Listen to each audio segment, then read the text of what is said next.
The Johnson's Wax Program, Fibber McGee and Molly.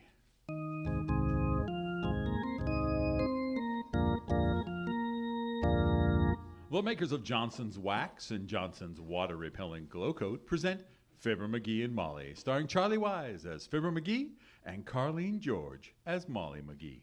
Fibber and Molly will be joining us in just a moment. But first, a word from Johnson's Glow Coat.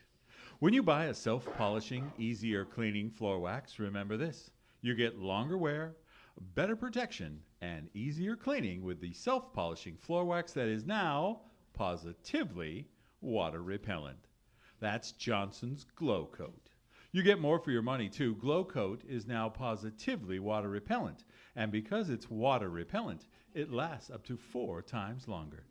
So tomorrow, get the floor wax that gives you superb protection with less work. It's the most economical floor wax you can buy. Get Johnson's self-polishing Glow Coat. Now, Fibber McGee and Molly in the Census Enumerator.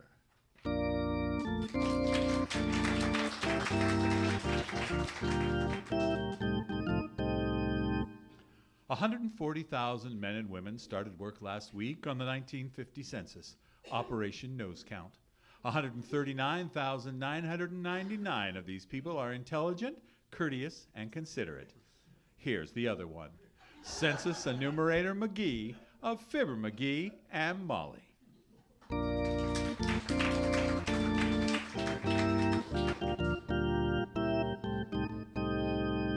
I got a feeling I'm going to love this job, Molly. Imagine getting paid good money just for asking personal questions. Boy, will I get nosy. And boy, you're just the boy that can do it too. Betcha. And this time I got the government backing me. Fibber McGee, government official.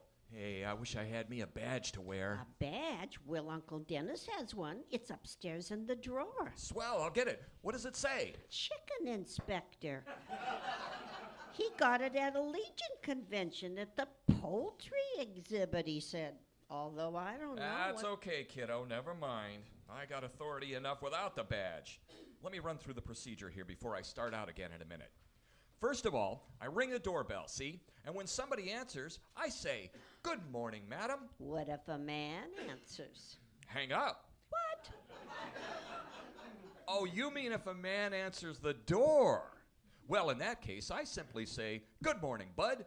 I say, "I represent the United States censor for this block." And oh, no, dearie. No, not the censor, the census. yeah, what's the difference? Well, the census asks people what they do, and the censor says they mustn't do it. Oh, well, anyhow, this is going to be quite an experience. Let me see now. I got my book of instructions, the Enumerator's reference manual, my fountain pen, my blank forms, my ID cards. Say, I've heard of those ID cards. What does that stand for anyhow? Doctor of Enumeration? No. Nothing like that, Tootsie. This is just my identification. When you don't want to stand out on a drafty porch asking questions, you flash the ID card to get indoors. ID. Catch on? Isn't that simple? I think the census is a wonderful idea. Heavenly Days, is that the questionnaire you fill out? Yep. Oh, look at the size of that thing. It looks like Barnum and Bailey's main tent. Yeah, and I'm going to have a circus with it, too. I may switch the questions around a little, of course, when I get the hang of it. Liable to sound pretty dull asking the same questions all day long. Oh, you can handle it, dearie. You've had experience. Asking questions? Sounding dull.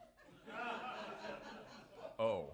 Say, speaking of Uncle Dennis again, he'd be wonderful at this job. He starts every day of his life with the same question. Yeah? What's his question? Where am I? You know, that's about the only question they don't have on these blanks here. Oh, they got it. Right here. Question 15. What were you doing last week? Working, keeping house, or something else? What else is there? Heavenly Days, a busy housewife. Hey, look, Tootsie, don't you start giving me trouble before I even ring my first doorbell. Come on, let's get started. I want to gather up those vital statistics. You mean vital, dearie. No, vittles. I'm going to ask them what they had for lunch. And if there's any left, because by the time I ring a few doorbells, I'll be hungry enough to... Now, where did I put that briefcase? Can't say, dearie. Well, it was here just a minute ago. I had it. Oh, yeah. I know. I put it in the closet. Oh, no, McGee, no.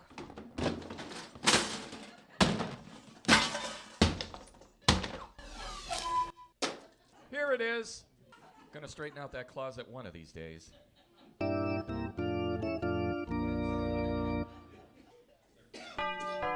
Hold it, G-Man. Company. Well, don't let them delay us, whoever it is. Hey, hand me them questionnaires and stuff so it looks like we're leaving. Come in. Oh, hello, Mr. Old-Timer. Come in. Hello there, daughter. Hi. Oh, put that racing form away, Johnny. Save your rent money, son. You can't beat the ponies. No. This is not a racing form. Don't let the boy gamble, daughter. Bad for his character. I mind. My papa used to bet the horses when I was just a kid. Ruined his life completely. Well, that's too bad, but you see... Yeah, Papa hung around the stable so much he developed a hamstrung fetlock and a bad case of heaves. Took to having his shoes custom made at the blacksmith shop. And I can hear him now whinnying as he galloped up the front steps. It was 6 furlongs to the drugstore, and Papa was... yeah. Look, that's all very fascinating, but I got work to do. We gotta go. Well, I don't want to hold you up, kids. Take a lesson, though, from Papa. He got a tip from a jockey friend. Mortgaged Mama's sewing machine. Bet every dime we had on a horse named Glue Boy. Glue Boy? Sounds like a sticky proposition. Glue Boy put everything he had into that run, kids, and he was the first across the finish line in the last race of the day. Good. Papa lost everything. Lost? You said the horse came in first in the last race. Yep, but he started out in the first race. Never trust a horse, Johnny. He'll make a jackass out of you every time. Well, I'm sure there must be a fine moral in there somewhere, Mr. Oldtimer. But these papers have nothing to do with racing forms. They're questionnaires. Yep. I just been appointed censor takis for this district. That's census taker, dearie. Yeah, censor takis. Is that so? Yep. It's just a subordinate job now, of course, but the next census they take, I may get appointed head. You got that now, Johnny. I got news for you. Look, if I were you, boy, I wouldn't get too flip with a government official. I'm with the government, you know. Oh, that's okay. I'm a government man myself. You see that safety pin in the back of my pants? Heavenly days, what's that for? Rent control, daughter. I tore them. Yeah? How? Coming downstairs, Johnny, I fell over a barrister. You mean banister. This was in the courthouse, daughter. A lawyer got in my way. Well, come on, kids. I'll drive you downtown if you got your car out front.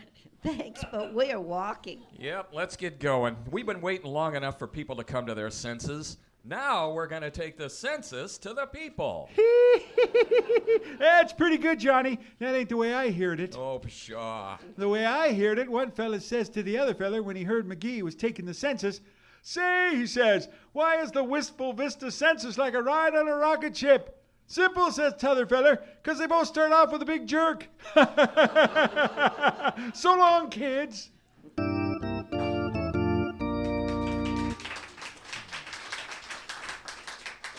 All right, Mrs. Mulks. I guess I got all the information I need about you. Now for the rest of your family. Who else lives at this address? Just myself and Boswell. That's all. Well, let me put that down, sis. B-O-S-W-E... Z. What's that? Z, not S. B-O-Z-W. Oh, sorry. B-O-Z-W-E-L. Oh, that's Mr. Mulks, is it? Oh, gracious, no. Boswell is only 4 years old. Boswell Mulks, age 4. Your son, sis? Well, no. He's adopted. Oh, nice. What nationality is he? Well, his papers didn't say exactly, but from the shape of his tail and his long drooping ears, we think he's a beagle. Beagle? Yes, here he is now. Boswell, meet the nice people. Oh, come on, Molly. Thanks, sis.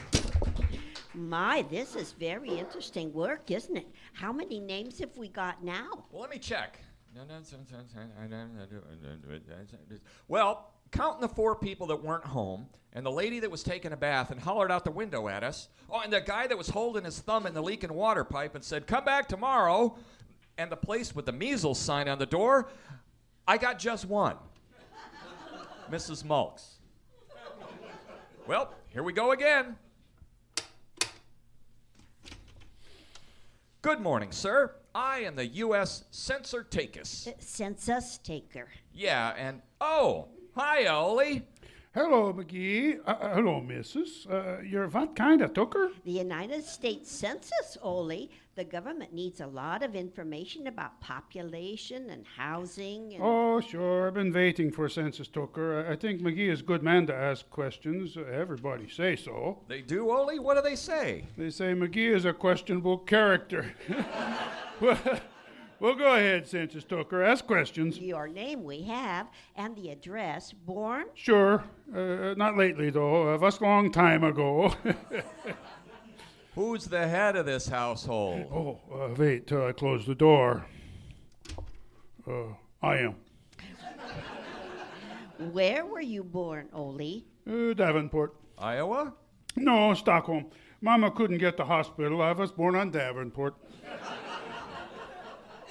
How many people live at this address? Well, if you call it living, there's me, my missus, and the kids, Christina, Lars, Sven, little Ole, Yasmin, and better leave one space for next January.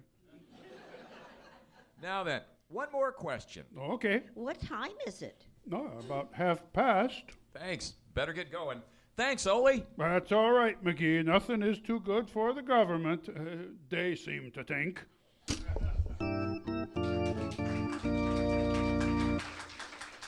Isn't this fun, McGee? Who's next on the list? I don't know, but I wish it was Edgar Bergen. Why? Well, I'd like to ask him if he feels lonesome since McCarthy got to be senator. Well, here we are, kiddo. Yes? Good morning, madam. I represent... We don't want any. She don't want any, Molly. Let's try next door at... Hey, wait a minute. I ain't selling anything. I'm the census taker. It's census taker. Try again. All right, census taker. Satisfied? No, McGee, the door. Try it again. Oh, yeah. I'll say I'll try again. Open up in there. I'm from the census, by George. Oh, why didn't you say so? I didn't understand. Neither did I. I'd like to talk to the head of the house. You married? Yes, indeed I am. But you'll have to come back later. My husband is in Atlantic, Georgia. You mean Atlanta? Oh, the lucky man in the beautiful South. What's he doing there, madam? 20 years. With good behavior. Good day.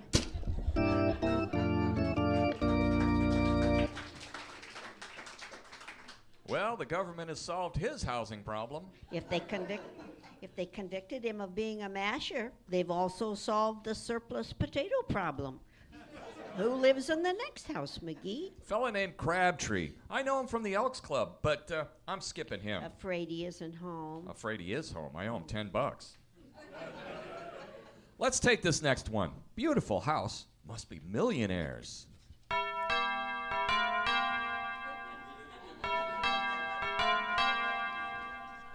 Yes? A good day, madam, or bud, and in your case, it's Bud. I am the U.S. Census Taker for this district. By census takers, he means census taker. He's too stubborn to say it right. I regret to say, sir, and madam, that the master, Mr. Wilkes Farthington, is unavailable for interruption at the moment. If you could return in about a fortnight. Now raise your anchor, little Joe. What the? As I was about to say, sir, if you could return at a more convenient time. Convenient for who? This is convenient for us, Bud. Quite. However, I'm afraid... Now one more star on the flag, Joe. What on earth is going on in there? Mr. Wilkes Farthington is being tattooed, madam. Now, good day. Come back at a more convenient time, my clavicle. Getting paid by the name and make a dozen trips, that's the kind of stuff that gets under my skin. Judging from the yelps, they were getting under Mr. Wilkes Farthington's skin, too. Let's try this place. Good day, sir, or madam. I am... Oh, yes, of course. I've been expecting you all day, Mr. Hibbs, because my housework is Well, excuse me, madam. We are not Mr. Hibbs. I mean, We're taking the United States Census, sis, and... Oh, I wish I had time to talk to you, but this big house keeps me so busy. And this Mr. Hibbs promised to come by and show me how he can simplify well, it. And he's just the lad that can do it, too, because when he shows you how Johnson's water repellent glow coat will save you so much time and work, you will be simply amazed. You betcha. Now then, sis, my first question is about... Johnson's water repellent glow coat? Yeah. No, my question You is... see, madam, I'm a housewife myself, and I know what glow coat will do. You know, those dingy, milky-looking streaks on linoleum when you mop it a few times? Well, that's a thing of the past, because water repellent glow coat stays on, stays bright, even after repeated damp mopping.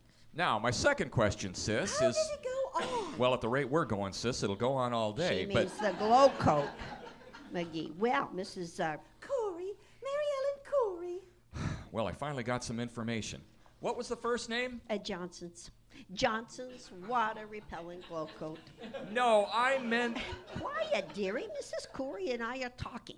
You see, Mrs. Corey, glow coat is very easy to apply. You just pour a little out, spread it around, and let it dry. And in 20 minutes or less, it gives your linoleum lovely, glossy, protective wax coating. Oh, wait a minute. Here comes Mr. Hibbs now. He can tell you the rest of it. Hello there, Mr. Hibbs. Hi there, Molly. Hi, McGee. Hello, Mrs. Curry.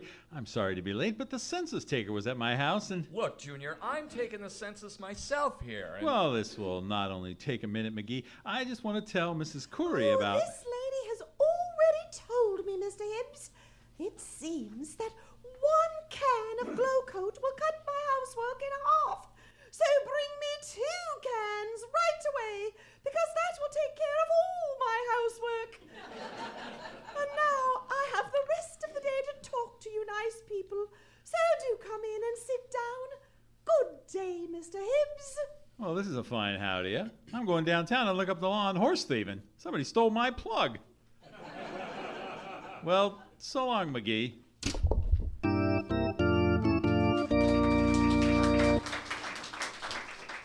Well, that was the best client I've had yet. Yes, Mrs. Corey was a very pleasant woman. How old did she say she was? Can't tell you, kiddo. The manual says we ain't supposed to divulge any information accumulated in the course of duty. You should have listened. Well, it was nice to talk to one citizen that made sense for the census. Now where do we go? Right here. Hiya, bud.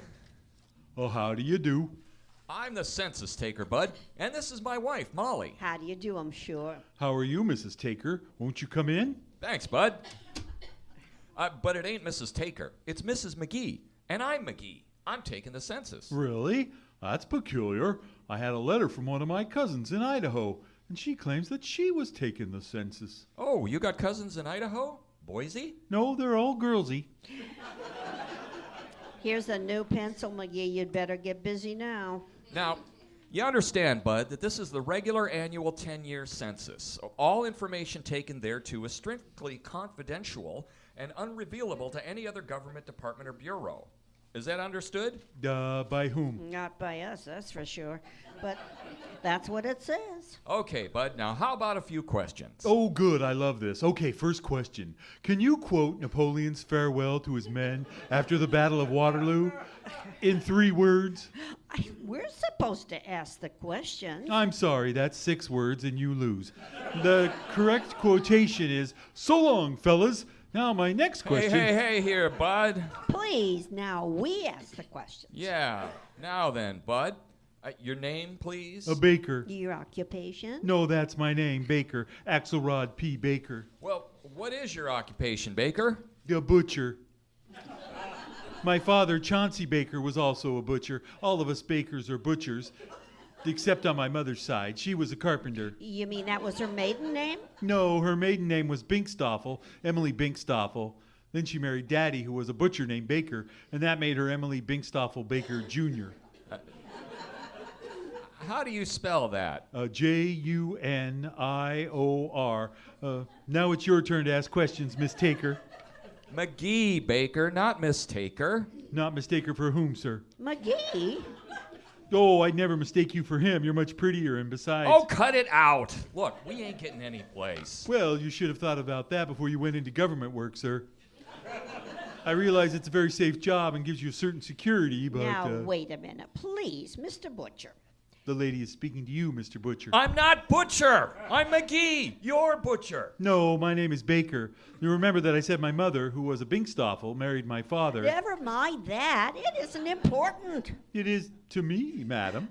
Oh, for the love of Mike. No, Chauncey. Mike was my uncle. And it was for the love of Mike for a girl, Marjorie Pincus, that he and my father parted ways Please, back in... Stop. Look, Stop. Buster, just let me ask a couple more simple questions, will you? Please. It ain't too much to ask, is it? You go right ahead, sir. Questions in regard to what? Education. Very well. How far did you go in school? Well, after my 3rd year in the 8th grade in Peoria, I wasn't getting much No, out of it. McGee, you're supposed to ask him. Oh, yeah. We'll skip the education. How much money did you make last year, Baker? $2,500,000. But I had to burn it. Burn it? Yes, I forgot to put a beard on Lincoln. You see, I had a little engraving plant back of my butcher shop, and... Come on, Molly, let's go. I'm marking this residence down as vacant. So long, bud.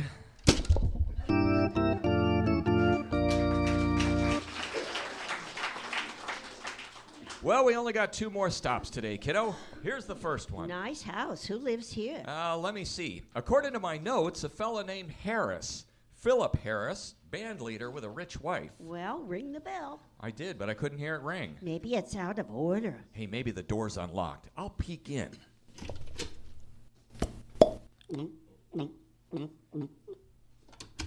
We better come back when he's feeling better, Molly. He's taking some medicine.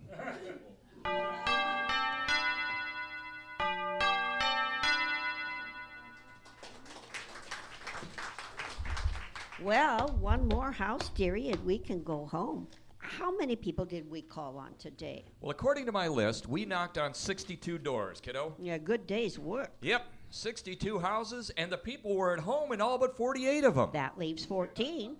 Yeah, but not only that, 9 of the 14 answered my questions. 3 of them without even beefing. Not a bad day's work for my first day as a censor take-us. It's census taker. Right, censor take-us. And when I get going tomorrow, oh, look, kiddo, look who's coming across the street. Doc Gamble. Boy, oh boy, have I been waiting for this. Oh, yes, that is the doctor, isn't it? I recognize the walk. Yeah, you said it. That guy's got a waddle like a pregnant moose. Look at him. He walks like a chap duck. Hey, Fatso. Hello there, Molly. Nice to see you. Thank you, doctor. Hello, warthead. Hi. What's the briefcase and the lure for? You peddling Mississippi bubble stock? Or is that thing full of snake oil in case you run across a rusty snake? Oh, you'll find out, boy. Oh, this is going to be fun. Hand me the blank, Molly. He's working, doctor, for the United States government. Him? How do I get my citizenship canceled? Well, you'll be happy to know, Doctor, that I've just been appointed census taker for this district. It's censor take us. Oh, no. What? What? Oh, no. Yep. You're looking at a duly qualified minor official, Buster. Prepare to have your census took. Look, catch me later. I got calls to make. People sick. Maybe need an operation. Oh, look at him squirm, kiddo. Look at him. Maybe I ought to read you the law about answering these questions, Doctor. Oh, look now, McGee. On page 98, section 9, it says, and I cheerfully quote, "Any person who shall willfully refuse to answer shall be deemed guilty of..." All right, you double-crossing little snoop. Go on, ask me. Oh, now, doctor, that's no way to act. Well, why does he have to be the one? I consider it my civic duty, Doctor. It's not easy either. A job like this takes a lot out of a guy. Yes, and you had so little to start with. Just you relax, Doctor. You know that any information you give him is strictly confidential. Certainly it is. And besides, it'll make a swell chapter for the book I'm writing about you, Docky. It's called Inside Doc Gamble, or Boy, It's Dark in Here. Get on with the questions, McGee. Okay, name, address, all right. How old are you, Doctor? 45. You don't look 45. No, and he ain't 45 anymore. We'll double that. He's 90 if he's a day. Come clean, fatso. I'll make it 46. Ah, that's better. Next question. How much money did you make last year? $12,000. 12,000, honestly? Part of it, kiddo, part of it. Maybe. Say about $3 of it. Honestly. Eh, fatso? Get on with the questions, nosy. Okay, next question. Are those your own teeth, Doctor? Certainly. I have the receipt for... Boy, this is wonderful. Next question. Is it true that you were holding hands with a Miss Fifi Tremaine in the balcony of the Bijou Theater last night, and the usher had to come and... Okay. Have you ever been married, Doctor? No. Are you thinking of getting married? I'm secretly engaged. Yeah? Whom to? Miss Tremaine. Heavenly days, Doctor. We didn't know that. Miss Tremaine. Huh? Boy, oh boy, is that something for the gang at the Elks. Well, it's sure nice of you to give me all of this dope about your private life, Docky. And I got news for you. You ain't in my census district. There'll be a guy around to take your census next week. What? Thanks, Pigeon. You're welcome, Chiseler. And I have some news for you, too. What, Doctor? I know I'm not in his district, Molly. That's why I gave him all the wrong answers. So long, sucker. What? Why, that double-crosser, taking advantage of my faith in him to deliberately lie to me and...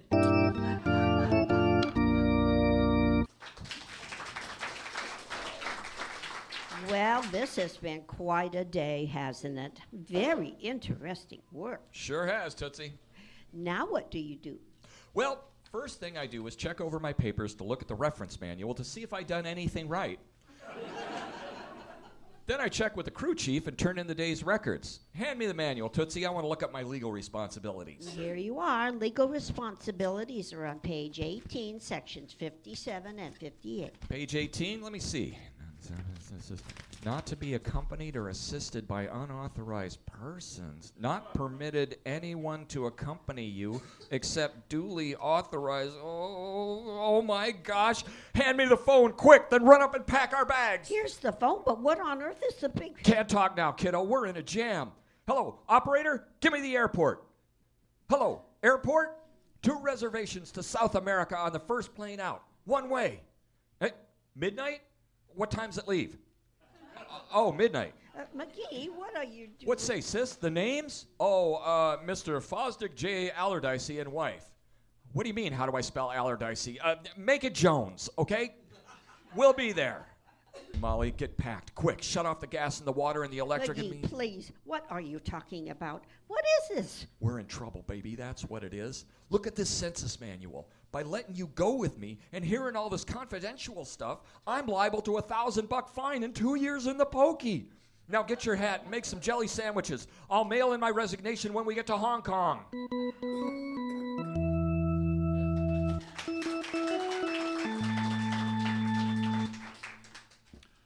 Fibber McGee and Molly will return in a moment. Ladies, if I could save you hours of hard work every week, I'll bet you'd be glad to let me, wouldn't you? Well, let me tell you how to avoid half the hard work of keeping your floors bright and beautiful. Tomorrow, give them a good coat of Johnson's Glow Coat. You'll find out for yourself how much hard work that saves you. There'll be no polishing, you know. Glow Coat polishes itself as it dries. No hard scrubbing either, because dirt, dust, and grime just whisk off that hard, shiny surface. And that's beautiful Glow Coat luster isn't spoiled the first time someone tracks in mud or drips or spills water on it. For Glow Coat is now positively water repellent. You can even damp mop a Glow Coat protected floor repeatedly without killing its shine. And here is perhaps the best news of all. Because it's now positively water repellent, Johnson's Glow Coat lasts for up to 4 times longer. And that not only means more for your money in every drop, but less work as well, because you have to do your floors so much less often. So tomorrow, start using the floor wax that saves floors, saves work, and saves money. Get Johnson's Water Repellent Glow Coat.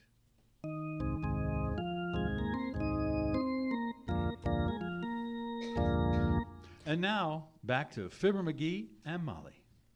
Ladies and gentlemen, the 1950 census is underway. When the census taker calls on you, make sure he's alone, ask to see his card, invite him in, and answer his questions accurately. A true picture of the size and condition of our country depends on true answers from all of us, and a true picture is of vital importance. Remember that the information you give your census taker is completely confidential. That's confidential, dearie. Yeah, right.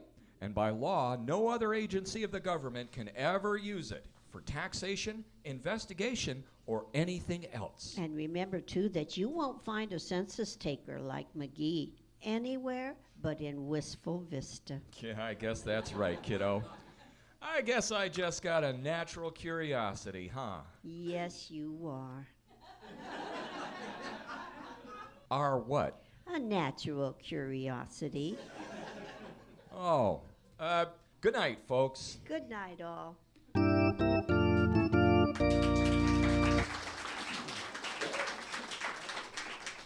The makers of Johnson's Water Repellent Glow Coat of Racine, Wisconsin and Brantford, Canada bring you Fibber McGee and Molly each week at this time. Be with us next Tuesday night, won't you?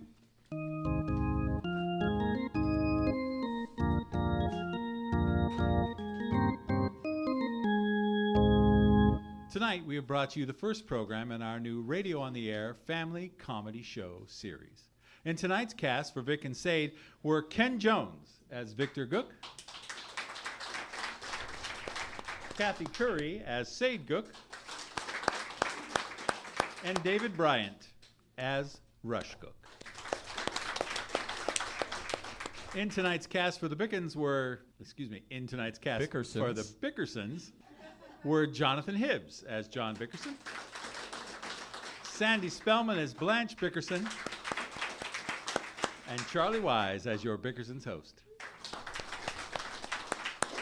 In tonight's cast for Fibber McGee and Molly were Charlie Wise as Fibber McGee and Carleen George as Molly McGee. Jonathan Hibbs, Jim Alexander, Kathy Curry, Sandy Spellman, Ken Jones, and David Bryant played all the other characters they met up with. For tonight's performance, our light booth has been operated by Tina Williams. The onstage live sound effects were by David Bryant and Jim Alexander. And the fabulous Gia Costa provided our onstage music. Tonight's episodes of these classic old-time radio family comedy programs were directed by Ken Jones. And I have been privileged to be your host this evening, Jonathan Hibbs.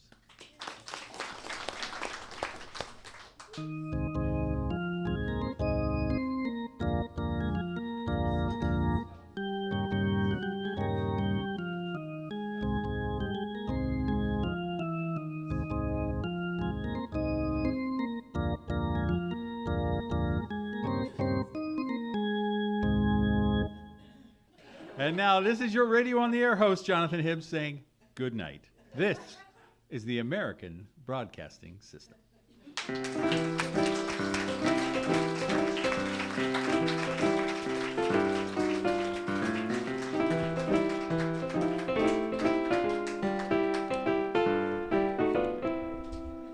Feel free to come down and look at the equipment on the stage. Ask us any questions you may have. We're here for you.